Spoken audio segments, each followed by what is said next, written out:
Welcome to my YouTube channel. વિદ્યાર્થી મિત્રો, આજે આપણે ધોરણ 9 જે વાર્ષિક પરીક્ષાની અસાઇનમેન્ટ આવી છે એમાં ચેપ્ટર 11માં બીજો ભાગ જોઈશું. એમાં 1 થી 6ના પ્રશ્નો આગળના વિડીયોમાં જોઈ ગયા, આજે 7 થી 12 જોઈશું.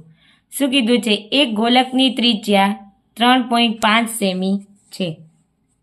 ત્રિજ્યા બરાબર 3.7 સેમી. સપાટીને સોનાનો ઢોળ ચડાવવાનો ખર્ચ પ્રતિ સેન્ટીમીટર સ્ક્વેર 150 લેખે શોધો. તો ચલો, આપણે ખબર છે ગોલકની વક્ર સપાટીનું ક્ષેત્રફળ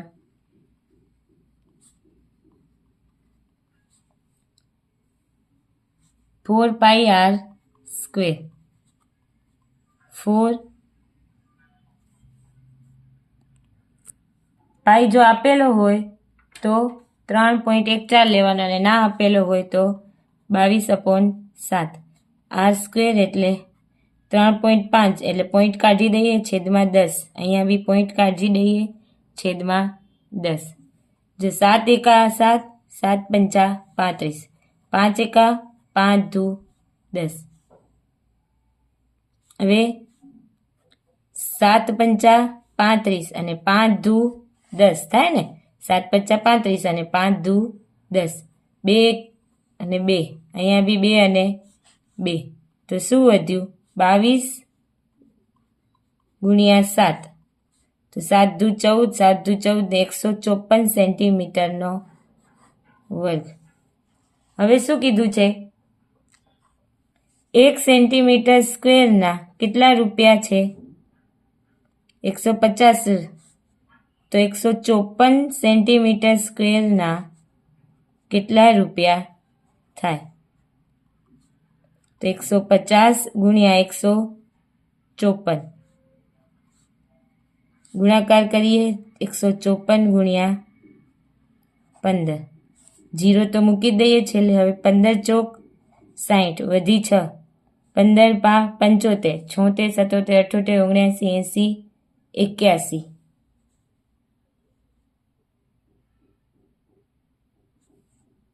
1 વધી 8. 15 એકા 15, 16, 17, 18, 19, 20, 21, 22 અને 23. એટલે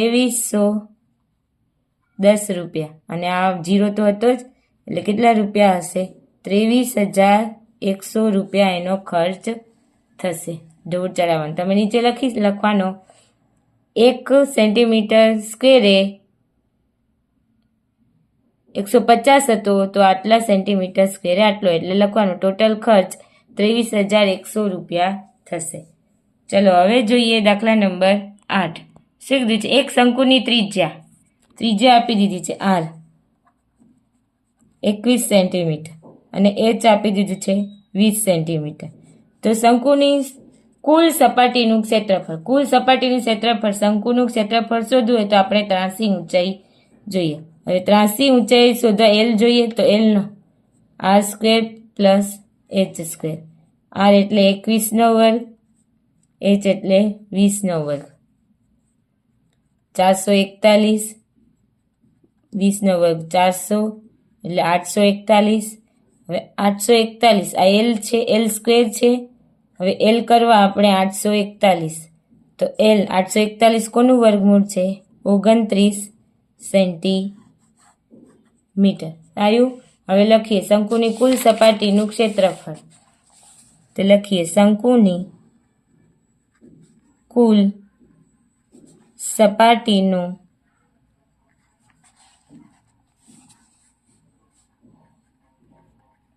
ક્ષેત્રફળ બરાબર પાઈ r કૌંસમાં r વત્તા l. પાઈ 22/7. r કેટલા છે? 21. r 21, l કેટલું આવ્યું? 29. 7 તેરી 21. 22 ગુણ્યા 3 66 અને 9 ને 1 10, વધી 1, 2 ને 2 4 ને 1 5. આ 0, 6 પંચામ 30, વધી 3, 6 પંચામ 30 ને 1 33. તો 3300 સેન્ટીમીટર સ્ક્વેર એનો જવાબ આવશે.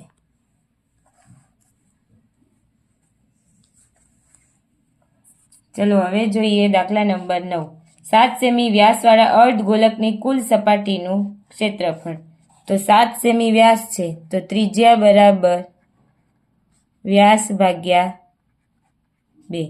વ્યાસ કેટલું છે? 7/2 એમને એમ રાખીએ સેન્ટીમીટર. હવે અર્ધગોલકની કુલ સપાટીનું ક્ષેત્રફળ બરાબર 3πr².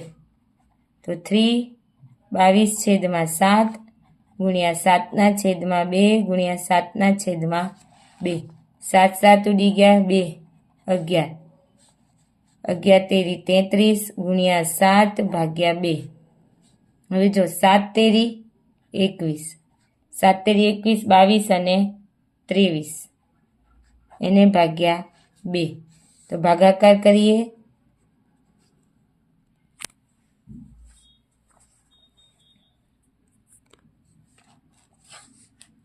2 એકા 2 0 ઉપરથી ઉતારે 3 2 એકા 2 1 વધ્યો ઉપરથી ઉતારે 2 પંચા 10 1 વધ્યો પોઈન્ટ લઈ અહીંયા પોઈન્ટ લઈ 0 ઉતાર્યો એટલે 2 પંચા 10 એટલે કેટલો આવશે જવાબ? 115.5 સેન્ટીમીટરનો વર્ગ. ચલો હવે જોઈએ 10મો. આમાં પ્રમાણે પાઈ બરાબર 3.14 લેવાનો છે. એક શંકુની ઊંચાઈ 15 સેમી છે, તેનું ઘનફળ 1570 સેમી હોય તો તેની પાયાની ત્રિજ્યા શોધો. તો આપણે ખબર છે ઊંચાઈ h બરાબર 15 સેમી, ઘનફળ બરાબર 1570 સેમી ઘન.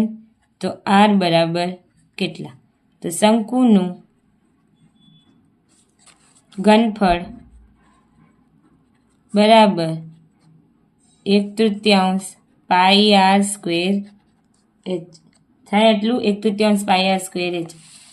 તો ઘનફળ આપણે આપી દીધું છે, કેટલું છે? 1570 1/3.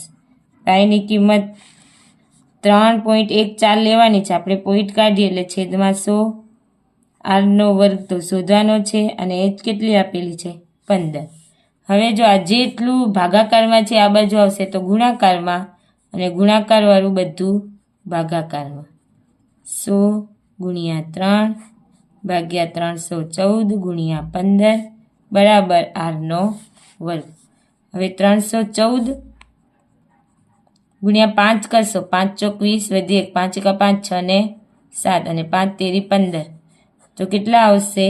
314 ગુણ્યા 5 કરશો તો 1570 આવશે. હવે 5 એકા 5 અને 5 તેરી 15 થાય. 3 3 ઉડી ગયા એટલે r² બરાબર 100 આવ્યું. r બરાબર વર્ગમૂળમાં 16 એટલે r બરાબર 10 સેન્ટીમીટર થશે. ત્રિજ્યા કેટલી આવશે? 10 સેમી આવશે. ચલો હવે જોઈએ દાખલા નંબર 11. શંકુના પાયાનો વ્યાસ આપી દીધો છે. વ્યાસ આપે છે તો ત્રિજ્યા શોધીએ. ત્રિજ્યા બરાબર વ્યાસ ભાગ્યા 2 ને ભાગ્યા 2. તેની ત્રાસી ઊંચાઈ l બરાબર 10 સેન્ટીમીટર. તો વક્ર સપાટીને આપણે ખબર છે શંકુની વક્ર સપાટીનું ક્ષેત્રફળ બરાબર પાઈ r l 22/7. r કેટલો છે? 10 2 ગુણ્યા 10 કરી દઈએ, પોઈન્ટ કાઢી દઈએ હતો ને, અને ગુણ્યા l કેટલો છે? 10. તો જો 10 10 કટ થઈ જાય 2 એકા 2 11 દુ 22 અને 15 સત્તા 105. હવે શું બચ્યું? 11 ગુણ્યા 15 તો 11 પંચા 55 વધી 5 11 એટલે 11 12 13 14 15 અને 16 165 સેન્ટીમીટરનો વર્ગ જવાબ આવશે. ચલો હવે 12મો. 14 સેમી ત્રિજ્યાવાળા ગોલકની સપાટીનું ક્ષેત્રફળ. તો ગોલકની વક્ર સપાટીનું ક્ષેત્રફળ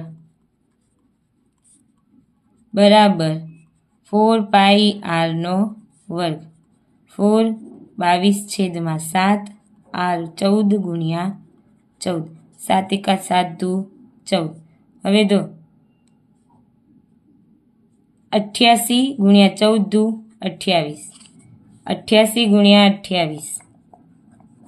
0 8 દુ 16 વધી 1 8 દુ 16 ને 17. 8 8 64 વધી 6 8 8 64 ને 4 68. 4